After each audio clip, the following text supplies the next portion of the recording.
They're better than ever, and they've been hunting down Kanan and Ezra for the last few episodes, even though we never got to see it once before because we've been doing all of these standalone episodes. And they're attacking them and pushing them back, and Kanan and Ezra escape, and they head back to the base, and we get Kanan who says that, every time we try to go establish a base, the Inquisitors come and get us. So they're a little lost on what to do and how to defeat the Inquisitors. And so Kanan comes up with an idea.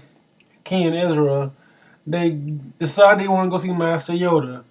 And that, as we know from season 1, will mean they have to go back to the Jedi Temple.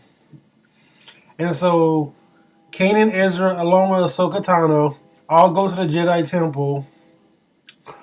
And we kind of get the reveal that Ahsoka, we know from the Clone Wars that she got banned from the Jedi Order. We also learned that the last time she saw Anakin was actually right before he went to go meet with Chancellor Palpatine before Revenge of the Sith started, like right before. So that's kind of interesting to know.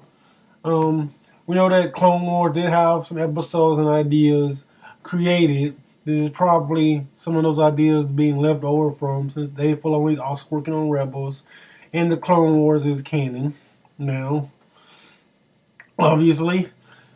And we see that they all go into the temple through the help of Ezra and Kanan.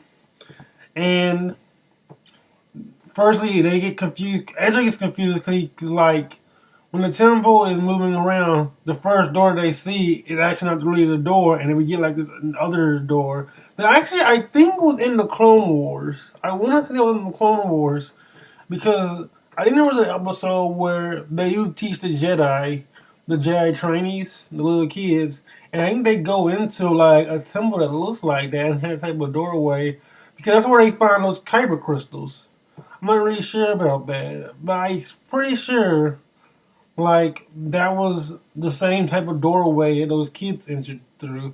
So that's kind of an interesting connection there. Anyway, when Kanan and Ezra go in, the first thing that happens is Kanan sees the doorway that no one else can see. And he goes through it and he gets to meet the Jedi Temple Guard, who identity we have no idea who he is or what he's doing at first, but he says that he gets to reveal that Ezra may be going to the dark side because the Jedi Temple Guard wants to have him killed because he hits the line, the darkness, it calls to him, it pulls at him. And Kane doesn't want him to go to the dark side, so he ends up trying to fight the Jedi Temple Guard so that way he won't kill Ezra.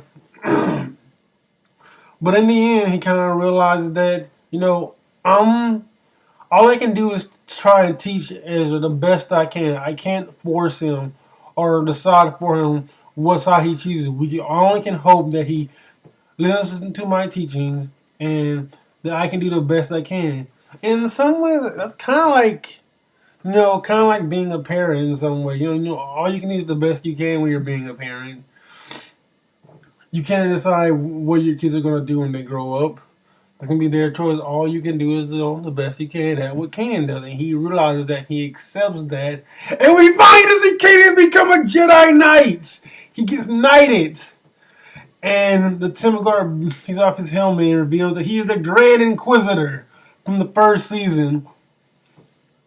So that's interesting to note. There was like another guy, I believe his name was Dan Starr, who actually had a theory that the Grand Inquisitor was one of those Jedi Temple Guards from back in the final seasons of Clone Wars. And so that's interesting to know that kind of got confirmed there. It also makes sense of why they were there in the first place and why they came to Kanan. We also see Ezra going through and meets Yoda. And Yoda tells him that, the Jedi made a mistake. They were consumed by darkness. Which makes sense because the Chancellor Palpatine did rule over Jedi. And we went to war, but we shouldn't have ever gone to war. We should have accepted what was going to happen to us, and maybe things would have been different for them. Maybe we wouldn't have been wiped out the way they were. But it was because they had fought. And there's kind of questions like, was it wrong for us to fight? Is it wrong for us to protect my friends? And Yoda tells Ezra that, like, I mean, it's first the choices that we make, and then he tells him that they should to go to Malachor. Now, Malachor is a place that's known in the Old Republic timeline in the expanded universe, but it's going to probably be that Sith temple. So we're probably going to see Maul when they go to Malachor, and they find that great Sith temple, and we're going to probably see Maul there, and that's probably going to be in the season finale. Look at the next few episodes are going to end up being. So I only can probably be in the season finale. So that should be fun to see when that kind of comes, when the twilight of the apprentice comes. Which now I think is going to probably focus on Ahsoka's fight with Vader, along with Ezra. I think that's going to be both going to happen in Twilight of the Apprentice.